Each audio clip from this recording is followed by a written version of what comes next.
తిరిగి VCN news కి స్వాగతం. విజయవాడ 30వ డివిజన్లో వరద బాధితులకు టీడీపీ రాష్ట్ర కార్యదర్శి కోళ్ల నాగేశ్వరరావు తన వంతు సహాయ సహకారాలు అందజేస్తున్నారు. టీడీపీ ప్రభుత్వం 30వ డివిజన్ ఇన్ఛార్జిగా నియమించడంతో ఆయన ఆధ్వర్యంలో ఇంటింటికి వెళ్లి నిత్యావసర సరుకులు అందజేస్తున్నారు. ఈ సందర్భంగా ఆయన మీడియాతో మాట్లాడుతూ ముఖ్యమంత్రి చంద్రబాబు వరద ప్రాంతాలకు అలు పెరగకుండా సహాయ సహకారాలు అందజేస్తున్నారని అన్నారు. అలాగే వరద తగ్గుతున్న నేపథ్యంలో మద్దిగట్ట బొడమేరు బ్రిడ్జ్ కింద చెత్తను సిబ్బంది సహాయంతో తొలగించారు. Special officer Lakshmisha, DSP Harshavardhan, irrigation సిబ్బంది పారిశుద్ధ్యం కార్యక్రమాలను పరిశీలించారు. మన ముఖ్యమంత్రి నారా చంద్రబాబు గారు విజిట్ చేశారు. ఆ రోజు దీనికి ఆయన ప్లాన్ చెప్పారు మాకు. దాని ప్రకారం వైజాగ్ నుంచి వచ్చిన మరి ఇన్స్పెక్టర్ గారు కానీ, కాంట్రాక్టర్ కానీ, స్టాఫ్ అందరూ కూడా గత 2 రోజుల నుంచి కష్టపడి ఈ బ్రిడ్జి కింద ఉన్న చెత్తనంతా తీయడం వల్ల ఇక్కడ ఫ్లో తగ్గింది బాగాను. ఇంత ముందు బ్రిడ్జి మీద కూడా నిల్చున్నప్పుడు కూడా ఒక అడుగు పైకి ఉండేది. వాటర్ లెవెల్ బాగా తగ్గింది. కారణం ఏంటంటే ఈ చెత్త అంతా వచ్చి నీరు వల్ల ఇది క్లియర్ అయింది. ఈ రోజుతో మొత్తం పూర్తిగా క్లియర్ అవుతుంది. ఇదంతా కూడా దేవినగర్ కానీ పచ్చిగట్లో ఈస్ట్ వెస్ట్ కూడా అన్ని రకాలు కూడా నీరు లాగుతున్నాయి. చాలా మటుకి ఈ రోజు క్లియర్ అవుతుందని చెప్పి అందరూ తెలియజేస్తున్నాం. భీమవరం ఎమ్మెల్యే పులపర్తి రామాంజనేయులు కుమారుడు Pulaparthi Prashanth Andhra cricket association vice president గా ప్రమాణ స్వీకారం చేశారు. విజయవాడలో జరిగిన ఓ కార్యక్రమంలో ఆయనకు నియామక పత్రాన్ని అందజేశారు. క్రీడల అభివృద్ధికి ఏపీ ప్రభుత్వం విశేష కృషి చేస్తోందని, యువతను క్రీడల్లో ప్రోత్సహించేందుకు తన వంతు కృషి చేస్తానని పేర్కొన్నారు. వైస్ ప్రెసిడెంట్ గా నియమించినందుకు అసోసియేషన్ కు ధన్యవాదాలు తెలియజేశారు. నిరక్షరాస్యులను అక్షరాస్యులుగా మార్చే క్రమంలో ప్రతి ఒక్కరూ తమ వంతు సహకారాన్ని అందజేయాలని వయోజన విద్య ఉప సంచాలకులు జేసీహెచ్ ప్రభాకర్ కోరారు. ఏలూరు జిల్లా భీముడోలు మండల పరిషత్ సమావేశ మందిరం వేదికగా ఆదివారం వయోజన విద్యాశాఖ ఆధ్వర్యంలో జిల్లా స్థాయి కార్యక్రమాన్ని నిర్వహించారు. అంతర్జాతీయ అక్షరాస్యత దినోత్సవాన్ని పురస్కరించుకుని నిర్వహించిన కార్యక్రమంలో ప్రభాకర్ మాట్లాడుతూ నిరక్షరాస్యులను అక్షరాస్యులుగా మార్చడంలో ప్రతి ఒక్కరూ కృషి చేయాలన్నారు. ఈ కార్యక్రమంలో భాగంగా భీముడోలు మండల విద్యాధికారులు శ్రీనివాసరావు, భాస్కర్ కుమార్ తో పాటు వెలుగు భీముడోలు ఏపీఎం సురేష్ కుమార్లను వయోజన విద్య తరపున సత్కరించారు. అక్షరాస్యతపై ఉన్నత పాఠశాల విద్యార్థులకు నిర్వహించిన వక్తృత్వ వ్యాసరచన పోటీల్లో విజేతలుగా నిలిచిన భీముడోలు హైస్కూల్ కి చెందిన విద్యార్థులకు బహుమతులను అందజేశారు. భీముడోలు మహిళా సమైక్య భవనంలో అనేక మంది ప్రజలు పాల్గొన్నారు ఈ కార్యక్రమంలో.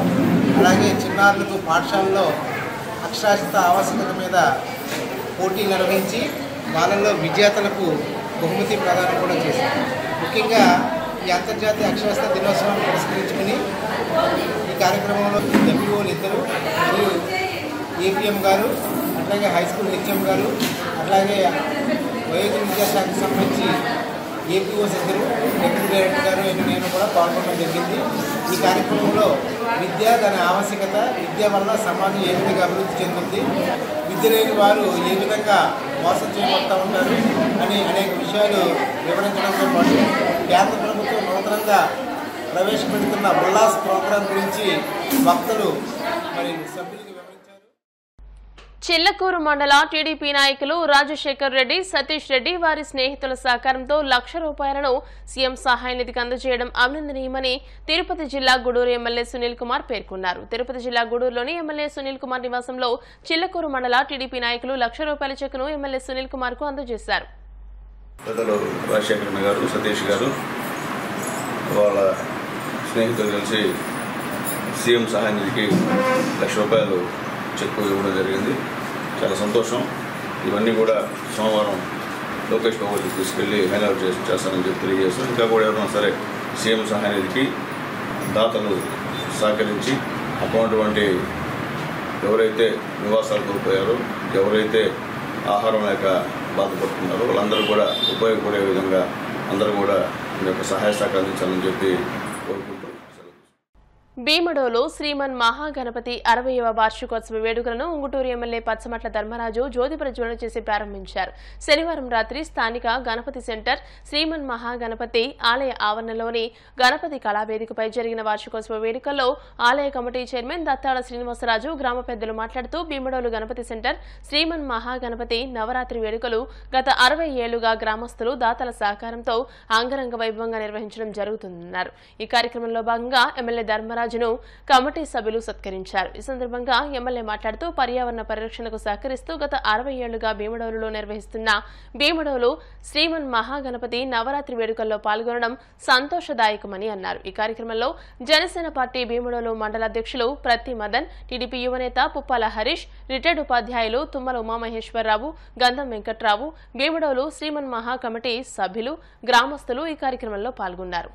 గ్రామంలో ఈ గణపతి వారిని ఇప్పుడే నేను అక్కడ మన పంతులు గారిని అడిగితే ఏంటి విశిష్టత అని అడిగితే దీన్ని మనకి పర్యావరణానికి ఇబ్బంది లేకుండా గణపతి స్వామిని మట్టితోనే చేస్తూ ఉంటారంట. అలాగే నక్షత్రం బట్టి ప్రతిరోజు రంగు కూడా మారుస్తామని చెప్తున్నారు. ఇక్కడ అంటే ఇంత శ్రద్ధాభక్తులతో గత 60 సంవత్సరాల నుంచి ఇదే విధంగా చేయటం చాలా సంతోషం, చాలా అభినందనం.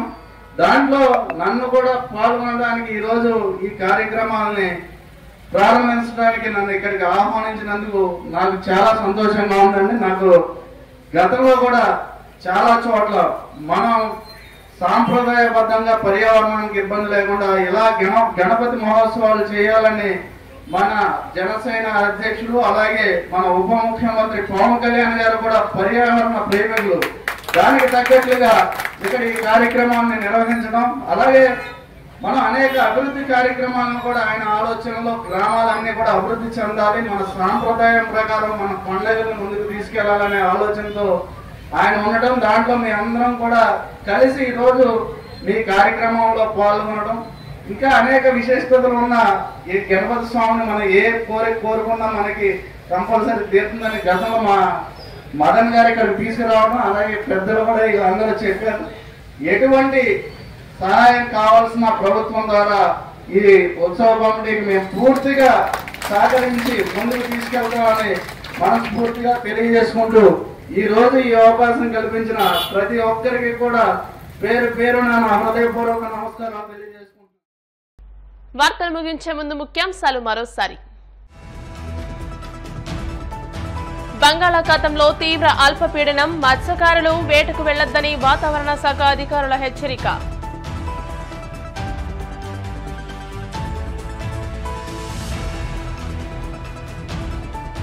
విజయవాడ వరద బాధితులకు రోటరీ సాయం. కాకినాడ నుండి 1300 కిట్లను పంపిణీ చేసిన రోటరీ బృందం.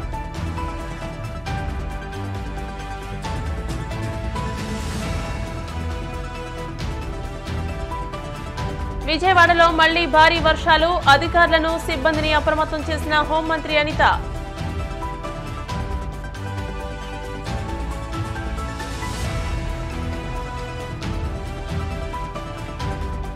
నిరక్షరాస్యత నిర్మూలనపై భీమడోలులో అవగాహన సదస్సు. ప్రతి ఒక్కరూ సహకరించాలంటూ వయోజన విద్యా ఉప సంచాలకులు ప్రభాకర్ పిలుపు.